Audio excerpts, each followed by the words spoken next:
आज आहे 7/11/23ची मुरली. महावाक्य आहे, गोड मुलांनो, सावधानीने अभ्यासावर पूर्णपणे लक्ष द्या. असे नाही की आमचे तर प्रत्यक्ष शिवबाबांसोबत कनेक्शन आहे असे म्हणणे सुद्धा देह अभिमान आहे. प्रश्न आहे, भारत अविनाशी तीर्थस्थान आहे ते कसे? उत्तर आहे, भारतच बाबांचे जन्मस्थान असल्यामुळे अविनाशी खंड आहे. या अविनाशी खंडामध्ये सतयुग आणि त्रेतायुगामध्ये चैतन्य देवी देवता राज्य करत होते. त्यावेळच्या भारताला शिवालय असे म्हटले जाते. नंतर मग भक्ती मार्गामध्ये जड मूर्त्या बनवून पूजा करतात. शिवालय देखील अनेक बांधतात, तर त्या समयी सुद्धा तीर्थ आहे. म्हणून भारताला अविनाशी तीर्थ म्हणू शकतो. गीत आहे, रात के राही थकमत जाना. ओम शांती.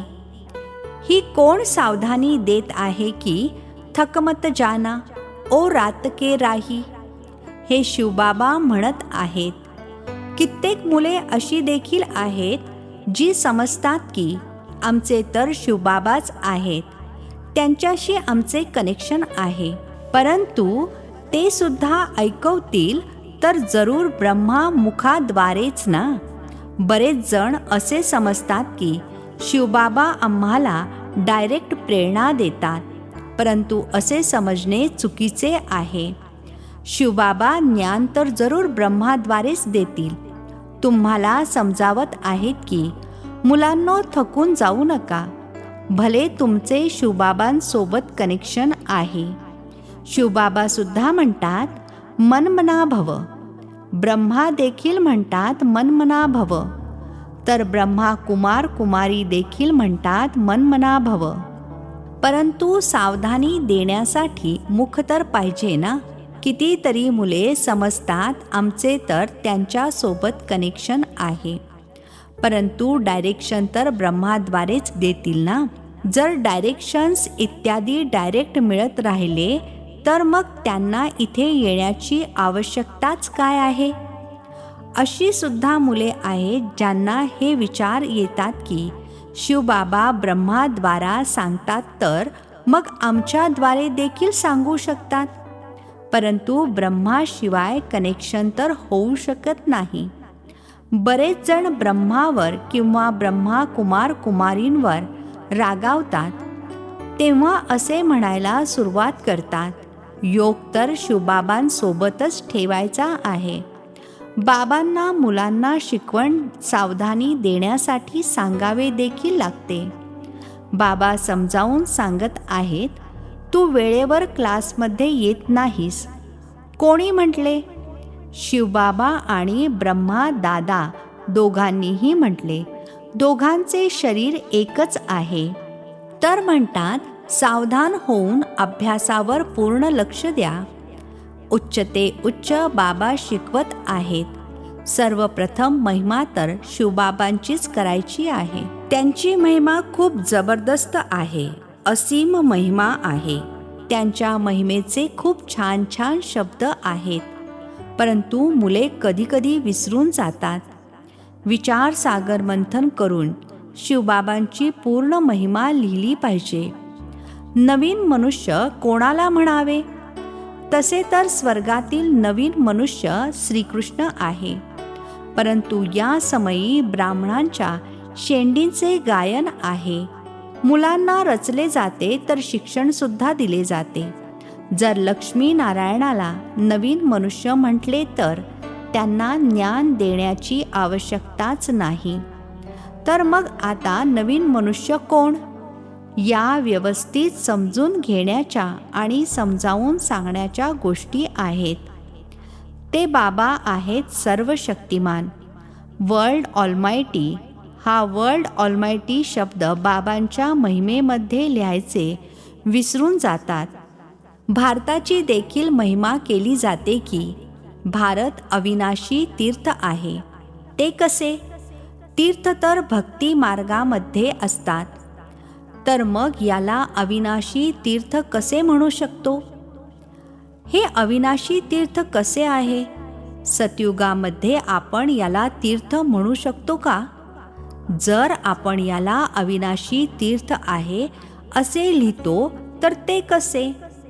हे स्पष्ट करून सांगितले गेले पाहिजे की होय, सतयुग त्रेतामध्ये सुद्धा हे तीर्थ आहे, द्वापार कलयुगामध्ये सुद्धा तीर्थ आहे. अविनाशी म्हणतात तर चारही युगांमध्ये सिद्ध करून सांगावे लागेल. तीर्थ इत्यादी तर असतात द्वापरपासून. मग आम्ही लिहू शकतो का की भारत अविनाशी तीर्थ आहे? सतयुग त्रेतामध्ये देखील तीर्थ आहे, जिथे चैतन्य देवी देवता राहतात. इथे आहे जड तीर्थ, ते अर्थात सतयुग आहे चैतन्य सच्चे तीर्थ, जेव्हा शिवालय आहे. या सर्व गोष्टी बाबाच बसून समजावून सांगतात. भारत आहे अविनाशी खंड, बाकी सर्व विनाश होऊन जातात. या गोष्टी कोणी मनुष्य जाणत नाहीत. पतित पावन बाबा इथेच येतात. ज्यांना पावन देवी देवता बनवितात तेच मग या शिवालयामध्ये राहतात. इथे बद्रीनाथ अमरनाथला जावे लागते. तिथे भारतच तीर्थ आहे. असे नाही की तिथे शिवबाबा आहेत. शिवबाबा तर आता आहेत. आत्ताचीच सारी महिमा आहे. शिवबाबांचे हे जन्मस्थान आहे. ब्रह्माचे सुद्धा जन्मस्थान झाले. शंकराचे जन्मस्थान म्हणणार नाही. त्यांना तर इथे येण्याची आवश्यकताच नाही. ते तर विनाशाकरिता निमित्त बनले आहेत. विष्णू येतात आणि 2 रूपामध्ये राज्य करतात, पालना करतात. विष्णूची 2 रूपे जोडीच्या रूपामध्ये दाखविली आहेत. त्यांची अर्थात विष्णू ही प्रतिमा आहे. ते तर सतयुगामध्ये येतात, तर आम्हाला महिमा एका बाबांची करावी लागते. ते सेवियर अर्थात तारणहार देखील आहेत ना. ते अर्थात दुनियावाले लोक तर धर्मस्थापकांना सुद्धा तारणहार म्हणतात. क्राइस्ट, बुद्ध इत्यादींना देखील तारणहार म्हणतात. समजतात ते शांती स्थापन करण्यासाठी आले होते, परंतु ते काही शांती स्थापन करत नाहीत आणि कोणाला दुःखातून सोडवत नाहीत. त्यांना तर धर्माची स्थापना करायची आहे. त्यांच्या पाठीमागे त्यांच्या धर्माची लोक येत जातात. हा तारणहार शब्द चांगला आहे. हा शब्द सुद्धा जरूर टाकला पाहिजे. ही चित्रे जेव्हा विदेशामध्ये प्रदर्शित होतील तेव्हा मग सर्व भाषांमध्ये निघतील. ती लोक पोप इत्यादीची किती महिमा करतात. प्रेसिडेंट इत्यादी मरतात तर किती महिमा करतात. जो जितका मोठा तितकी त्याची महिमा होते. परंतु या समयी सर्व एकसारखेच होऊन गेले आहेत. भगवंताला सर्वव्यापी म्हणतात. ही तर सर्व आत्मे आपल्या पित्याला शिवी देतात की आपण सुद्धा सर्वजण पिता आहोत. असे तर लौकिक मुले सुद्धा म्हणू शकत नाहीत की आम्हीच पिता आहोत. हां, जेव्हा ते आपली रचना रचतात तेव्हा त्यांचे पिता बनतात. हे होऊ शकते. इथे तर आम्हा सर्व आत्म्यांचे पिता एकच आहेत. आपण त्यांचे पिता बनूच शकत नाही. त्यांना अर्थात शिवबाबांना मुलगा म्हणू शकत नाही. ही तर ज्ञानामध्ये गंमत जमत असते. जे म्हणतो की शिव बाळाला वारस बनवतो. या सर्व गोष्टींना तर कोणी विरळात समजणारा समजू शकेल. शिवबाळाला वारस बनवून त्याच्यावर बलिहार जातात. शिवबाबांवर मुले बलिहार जातात.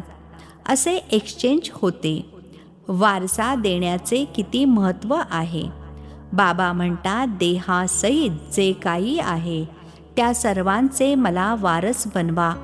परंतु देह अभिमान तुटणे अवघड आहे.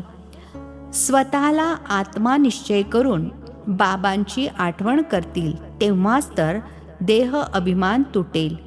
देही अभिमानी बनण्यामध्ये खूप मेहनत आहे. मी आत्मा अविनाशी आहे. मी स्वतःला शरीर समजून बसलो आहे. आता पुन्हा स्वतःला आत्मा समजायचे आहे. यामध्ये खूप मेहनत आहे. सर्वात मोठा रोग आहे देह अभिमानाचा. स्वतःला आत्मा समजून जे परमपिता परमात्म्याची आठवण करत नाहीत तर त्यांची विकर्म भस्म होत नाहीत. बाबा समजावून सांगत आहेत, चांगल्या रीतीने शिकाल, अभ्यास कराल तर नवाब बनाल. श्रीमतावर चालले पाहिजे, नाहीतर श्री श्रीच्या हृदयात स्थान मिळणे देखील असंभव आहे. हृदयामध्ये स्थान निर्माण कराल तेव्हाच तर तख्तावर बसाल. अतिशय दयाळू बनायचे आहे. मनुष्य खूप दुःखी आहेत. दिसायला खूप श्रीमंत आहेत. पोपचा पहा किती मान आहे. बाबा म्हणतात, मी किती निरहंकारी आहे. ती लोक अर्थात दुनियावाले थोडेच असे म्हणतील की माझ्या स्वागतासाठी इतका खर्च करू नकात. बाबा तर कुठेही जातात तेव्हा अगोदरच पत्राने कळवतात की कुठल्याही प्रकारचा भपका इत्यादी करायचा नाही. स्टेशनवर सर्वांनी यायचे नाही, कारण आपण आहोतच गुप्त. हे देखील करण्याची आवश्यकता नाही. कोणी जाणतात थोडीच की हे कोण आहेत. बाकी सर्वांना अर्थात नामी ग्रामी असलेल्यांना जाणतात. शिवबाबांना तर अजिबातच जाणत नाहीत. तर गुप्त राहणे चांगले आहे. जितके निरहंकारी तेवढे चांगले आहे. तुमचे ज्ञानच आहे गप्प राहण्याचे. बाबांची बसून महिमा करायची आहे. त्यावरूनच समजतील की बाबा पतित पावन सर्व शक्तिमान आहेत. बाबांकडूनच वारसा मिळतो हे मुलांशिवाय इतर कोणीही म्हणू शकत नाही. तुम्ही म्हणाल शिवबाबांकडून आम्हाला नवीन दुनियेचा वारसा मिळत आहे. चित्रसुद्धा आहे. या देवतांप्रमाणे आम्ही बनतो. शिवबाबा आम्हाला ब्रह्माद्वारे वारसा देत आहेत. म्हणूनच शिवबाबांची महिमा करतात. एम ऑब्जेक्ट किती स्पष्ट आहे. देणारे ते आहेत. ब्रह्माद्वारा शिकवतात. चित्रांवर समजावून सांगायचे आहे. शिवची चित्रेसुद्धा किती बनवली आहेत. बाबा येऊन पतितापासून पावन बनवून सर्वांना मुक्ती जीवनमुक्तीमध्ये घेऊन जातात. चित्रांमध्ये सुद्धा स्पष्ट आहे. म्हणूनच बाबा जोर देत आहेत की हे सर्वांना द्या तर ते घरी नेऊन वाचतील.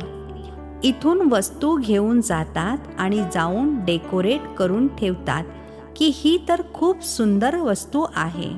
कापडी पडदे खूप उपयुक्त आहेत. या चित्रांमध्ये देखील सुधारणा होत राहतात. सेवियर अर्थात तारणहार शब्दसुद्धा जरुरी आहे. इतर कोणीही ना तारणहार आहे आणि ना पतित पावन आहे. भले पावन आत्मे येतात, परंतु ते काही सर्वांना पावन थोडेच बनवतात. त्यांच्या धर्मवाल्यांना तर इथेच पार्टमध्ये यायचे आहे. हे पॉइंट्स आहेत. समजूतदार मुले जी आहेत तीच धारण करतात. पूर्णपणे श्रीमतावर चालत नाहीत तर मग शिकत नाहीत आणि मग नापास होतात. शाळेमध्ये मॅनर्स अर्थात शिष्टाचार सुद्धा पाहिले जातात. यांची वर्तणूक कशी आहे? देह अभिमानामुळे सर्व विकार येतात. मग काहीही धारणा होत नाही. आज्ञाधारक मुलांनाच बाबा प्रेम सुद्धा देतील. पुरुषार्थ खूप करायचा आहे. कोणालाही समजावून सांगायचे असेल तर सर्वप्रथम बाबांची महिमा करायची आहे. बाबांकडून वारसा कसा मिळतो? बाबांची पूर्ण महिमा लिहायची आहे. चित्रांना तर बदलू शकत नाही. बाकी शिक्षणाविषयी तर पूर्ण लिहावे लागेल. बाबांची महिमा वेगळी आहे. बाबांकडून श्रीकृष्णाला वारसा मिळाला, त्यामुळे त्याची महिमा वेगळी आहे. बाबांना जाणत नसल्या कारणाने समजत नाहीत की भारत खूप मोठे तीर्थ आहे. हे सिद्ध करून सांगायचे आहे की भारत अविनाशी तीर्थ आहे. अशा प्रकारे तुम्ही मुलांनी बसून समजावून सांगाल तर मनुष्य आश्चर्यचकित होतील. भारत हिऱ्या समान होता, मग भारताला कवडीतुल्य कोणी बनवले? यावर समजावून सांगण्याची, विचारसागर मंथन करण्याची नितांत गरज आहे. बाबा तर पटकन सांगतात, यामध्ये हे करेक्शन व्हायला पाहिजे. मुले सांगत नाहीत. बाबांना सुधारणा तर पाहिजे आहेत. एक इंजिनियर होता. तो मशीनमध्ये काय खराबी आहे ते समजू शकला नाही, तर दुसरा जो सहाय्यक इंजिनियर होता त्याने सांगितले, यामध्ये असे केल्याने हे ठीक होईल, आणि खरोखरच ते मशीन ठीक झाले. तर तो खूप खुश झाला. म्हणाला की याला वेतन वाढ दिली पाहिजे. तर त्याचा पगार वाढवला. बाबा देखील म्हणतात, तुम्ही करेक्शन करा तर मी वाहवाह करेन. जसे जगदीश संजय आहेत, कधी चांगले चांगले पॉइंट्स काढतात तर बाबा खुश होतात. मुलांना सेवेची आवड पाहिजे. ही प्रदर्शनी मेळावे तर सर्व होत राहणार. जिथे कुठे कोणाचे एक्झिबिशन अर्थात प्रदर्शन असेल तर तिथे आपले सुद्धा करायचे. इथे तर बुद्धीचे कपाट उघडले पाहिजे. सर्वांना सुख द्यायचे आहे. शाळेमध्ये नंबरवार शिकवणारे तर असतातच. शिकले नाहीत तर त्यांचे मॅनर्स सुद्धा खराब होतील. अच्छा, गोड गोड खूप वर्षांनंतर भेटलेल्या मुलांप्रती मातपिता बापदादांची प्रेमपूर्वक आठवण आणि सुप्रभात. आत्मिक पित्याचा आत्मिक मुलांना नमस्ते. आम्हा आत्मिक मुलांचाही आत्मिक पित्यांना नमस्ते. धारणेसाठी मुख्य सारांश आहे. पहिला पॉइंट आहे, कोणावरही चिडून अभ्यास सोडायचा नाही. देह अभिमान सोडून स्वतःवरती दया करायची आहे. पित्या समान निरहंकारी बनायचे आहे. दुसरा पॉइंट आहे, चांगले मॅनर्स धारण करायचे आहेत. सर्वांना सुख द्यायचे आहे. आज्ञाधारक होऊन राहायचे आहे. आजचे वरदान आहे, समेटण्याच्या शक्तीद्वारे सेकंदामध्ये फुलस्टॉप लावणारे नष्टो मोहा स्मृती स्वरूप भव. समेटण्याच्या शक्तीद्वारे सेकंदामध्ये फुलस्टॉप लावणारे नष्टो मोहा स्मृती स्वरूप भव. स्पष्टीकरण आहे, अंतिम समयी फायनल पेपरचा प्रश्न असेल, सेकंदामध्ये फुलस्टॉप. इतर कशाचीही आठवण येऊ नये. बस फक्त बाबा आणि मी. तिसरी कोणतीही गोष्ट नाही. सेकंदामध्ये मेरा बाबा दूसरा न कोई. हा विचार करण्यासाठी सुद्धा वेळ लागतो. परंतु स्थिर रहा, हलायचे नाही. का, काय असा कोणताही प्रश्न उत्पन्न होऊ नये. तेव्हाच नष्टमोहा स्मृती स्वरूप बनाल. त्यासाठी अभ्यास करा. जेव्हा पाहिजे तेव्हा विस्तारामध्ये आले आणि जेव्हा पाहिजे तेव्हा समेटून घेतले. ब्रेक पॉवरफुल असावा. स्लोगन आहे, ज्यांना स्वमानाचा अभिमान नसतो तेच सदैव निर्माण अर्थात नम्रचित्त आहेत. ज्यांना स्वमानाचा अभिमान नसतो तेच सदैव निर्माण अर्थात नम्र चित्त आहेत. अच्छा, ओम शांती. नवनवीन मराठी व्हिडिओज प्राप्त करण्यासाठी सबस्क्राईब करा मराठी गॉड रिपोर्ट चॅनलला.